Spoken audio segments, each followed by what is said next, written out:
Books Panchatantra कहानियां शत्रु की सलाह बुक्स। नदी किनारे एक विशाल पेड़ था। उस पेड़ पर बगुलों का बहुत बड़ा झुंड रहता था।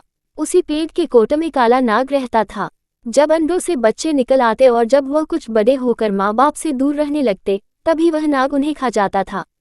इस प्रकार वर्षों से काला नाग बगुलों के बच्चे हड़पता आ रहा था। बगुले भी वहां से जाने का नाम नहीं लेते थे, क्योंकि वहां नदी में कछुओं की भरमार थी। कछुओं का नर्म मांस बगुलों को बहुत अच्छा लगता था। इस बार नाग जब एक बच्चे को हड़पने लगा तो पिता बगुले की नज़र उस पर पड़ गई। बगुले को पता लग गया कि उसके पहले बच्चों को भी वह नाग खाता रहा होगा। उसे बहुत शौक हुआ। उसे आंसू बहाते एक कछुए ने देखा और पूछा, मामा क्यों रो रहे हो? गम में जीव हर किसी के आगे अपना दुख रोने लगता है। उसने नाग और अपने मृत बच्चों के बारे में बताकर कहा, मैं उससे बदला लेना चाहता हूँ। कछुए ने सोचा, अच्छा तो इस गम में मामा रो रहा है। जब ये हमारे बच्चे खा जाते हैं तब तो कुछ ख्याल नहीं आता कि हमें कितना गम होता होगा। तुम सांप से बदला लेना चाहते हो तो हम भी तो तुमसे बदला लेना चाहेंगे। बगुला अपने शत्रु को अपना दुख बताकर गलती कर बैठा था। चतुर कछुआ एक तीर से 2 शिकार मारने की योजना सोच चुका था। वह बोला, मामा मैं तुम्हें बदला लेने का बहुत अच्छा उपाय सुझाता हूँ। बगुले ने अधीर स्वर में पूछा, जल्दी बताओ वह उपाय क्या है? मैं तुम्हारा एहसान जीवन भरा नहीं भूलूंगा।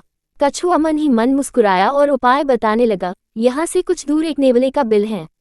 नेवला सांप का घोर शत्रु है। नेवले को मछलियाँ बहुत प्रिय होती हैं।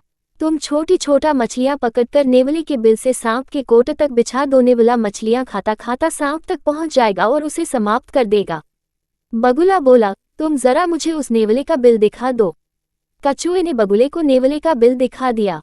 बगुले ने वैसे ही किया जैसे कछुए ने समझाया था। नेवला सचमुच मछलियां खाता हुआ कोट तक पहुंचा। नेवले को देखते ही नाग ने फुकार छोड़ी। कुछ ही देर की लड़ाई में नेवले ने सांप के टुकड़े टुकड़े कर दिए। बगुला खुशी से उछल पड़ा। कछुए ने मन ही मन में कहा, ये तो शुरुआत है मूर्ख बगुले। अब मेरा बदला शुरू होगा और तुम सब बगुलों का नाश होगा। कछुए का सोचना सही निकला। नेवला नाग को मारने के बाद वहां से नहीं गया। उसे अपने चारों ओर बगुले नजर आए, उसके लिए महीनों के लिए स्वादिष्ट खाना। नेवला उसी कोट में बस गया जिसमें नाग रहता था और रोज एक बगुले को अपना शिकार बनाने लगा। इस प्रकार एक एक करके सारे बगुले मारे गए। सीखा, शत्रु की सलाह में उसका स्वार्थ छिपा होता है।